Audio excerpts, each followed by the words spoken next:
Hello friends, my name is Samarth. In this video, we will learn how to develop linear regression model.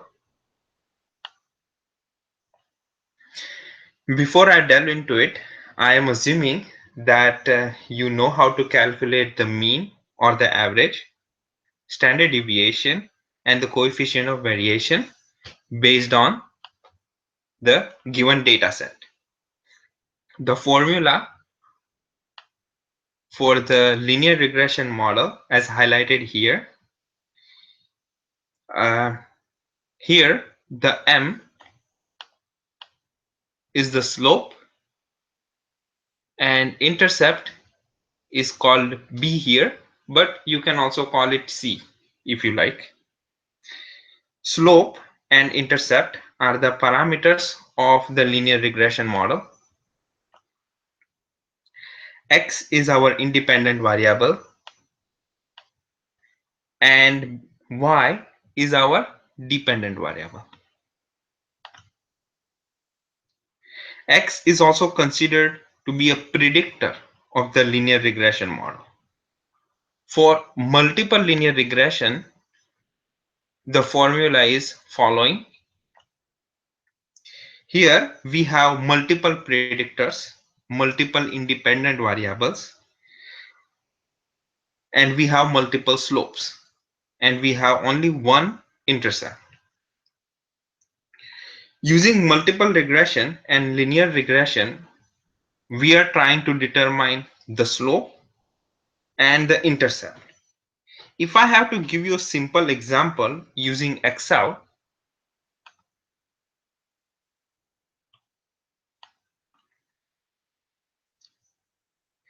so let's get started by creating two columns. In column A, I have X. In column B, I have Y.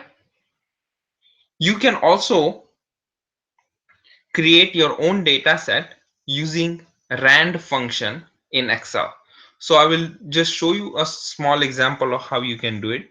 You just type equal sign.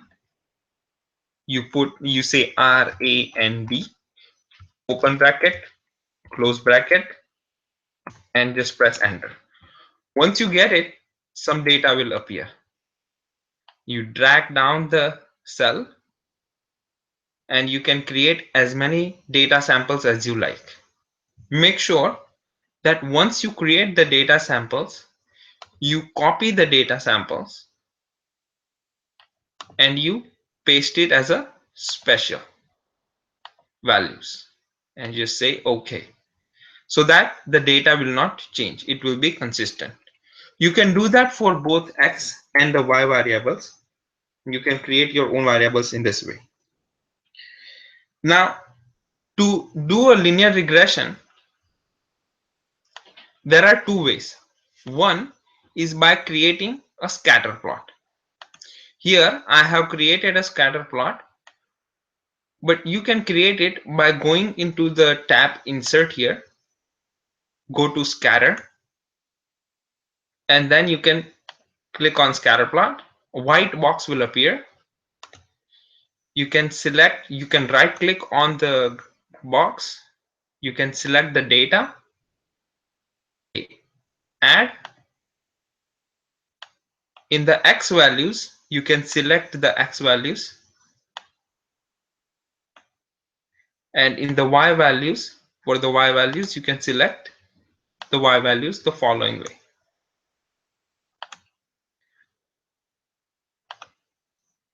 Just press OK. Once you're done with it, then you can click on any data point, then you right click, line. Once you add the trend line, a format trend line box will appear. You just checkbox the display equation on chart and display the R square value on the chart, and they will appear right here.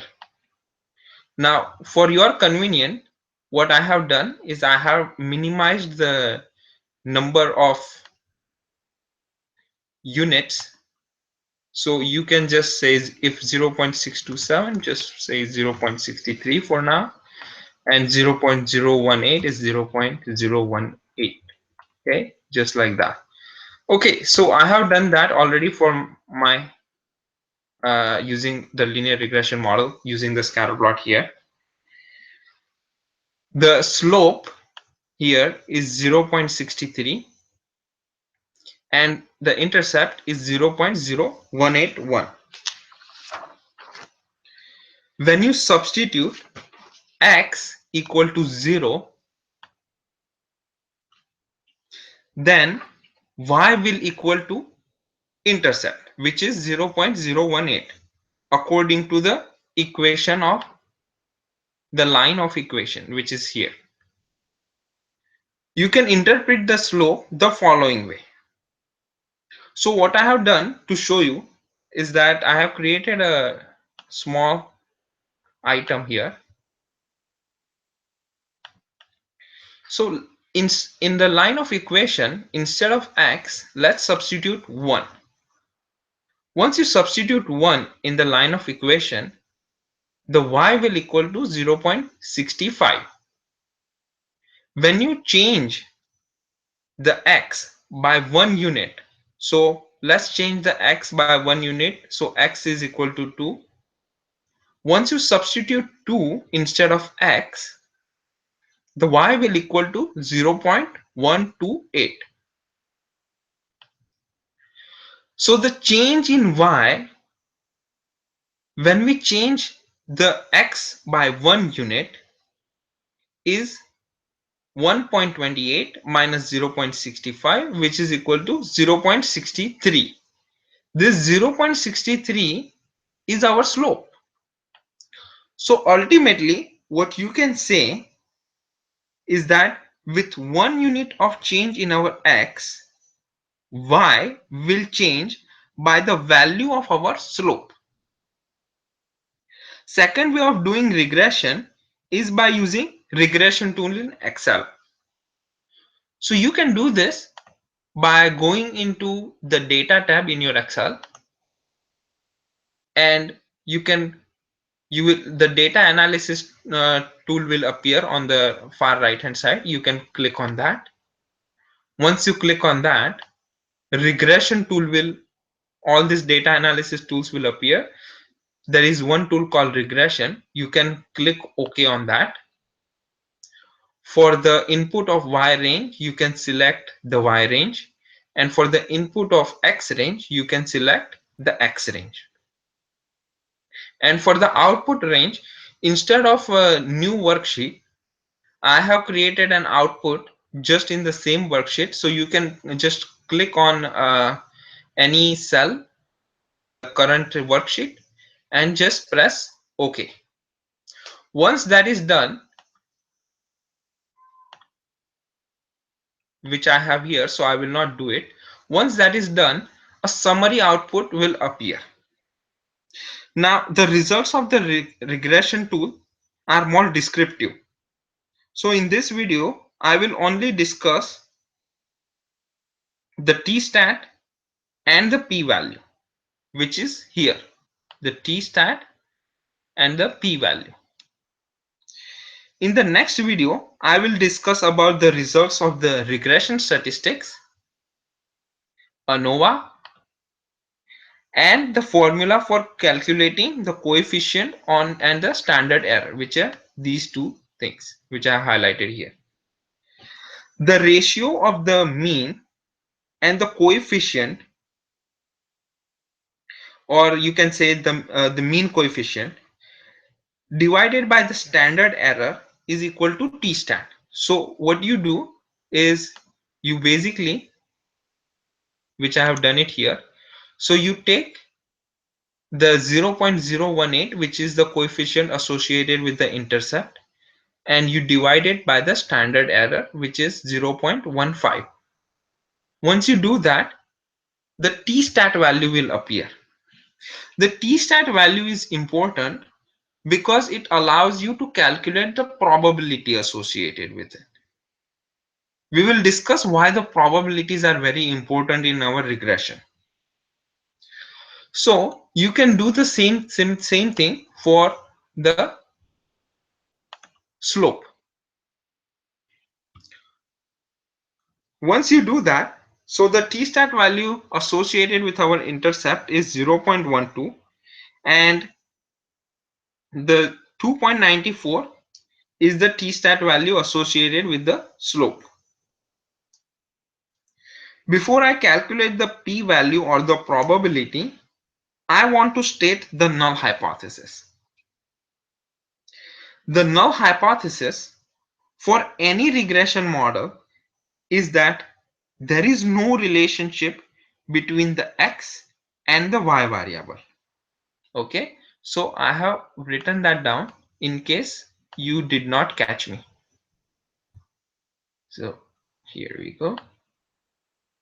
So the null hypothesis is that there is no relationship between the x and y variable. That means the slope is equal to 0. The null hypothesis for an intercept is also same, that the intercept is also equal to 0. Now we are ready to calculate the p-value, which is the probability. Okay, so for the p-value, the Excel, in order to calculate this p-value, the Excel gives you a very convenient function called tdist.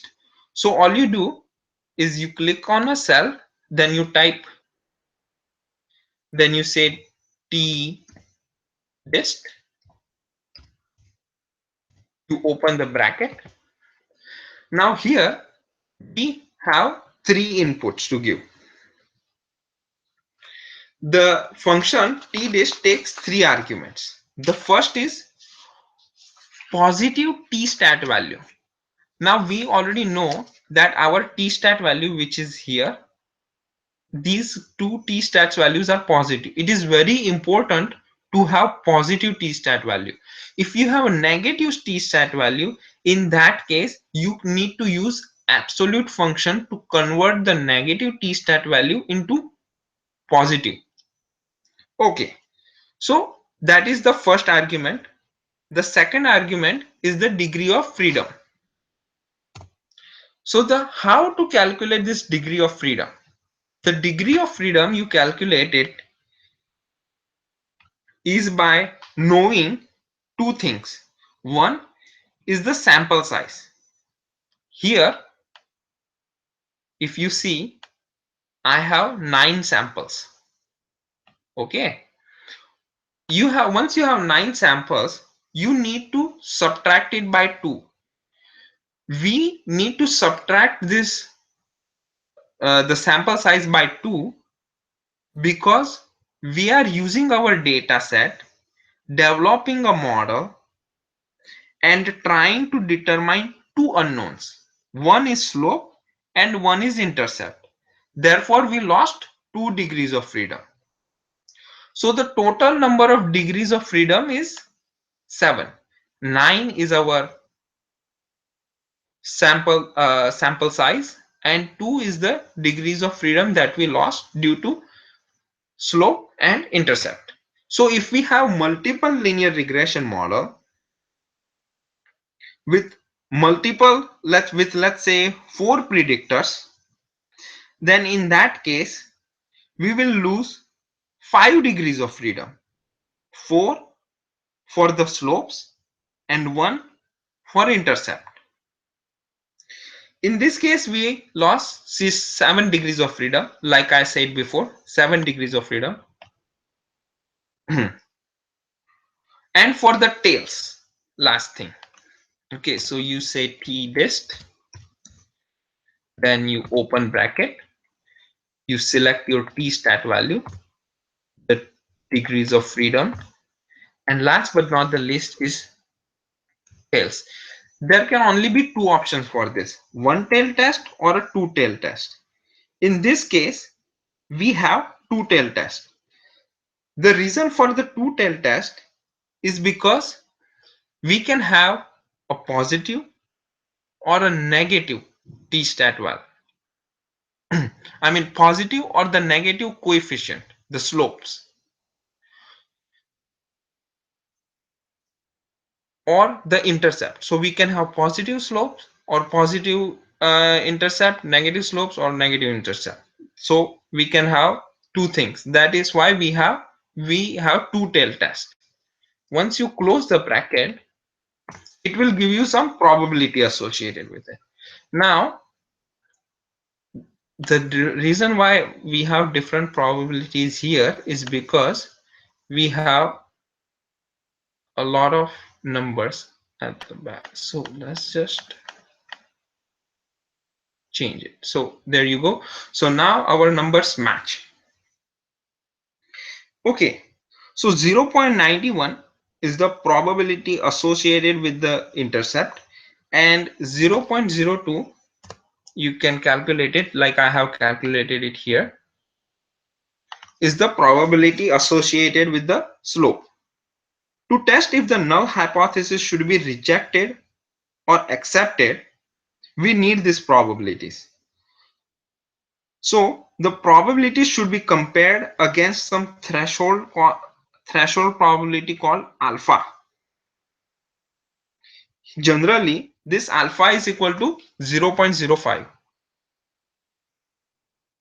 So alpha is equal to 0.05.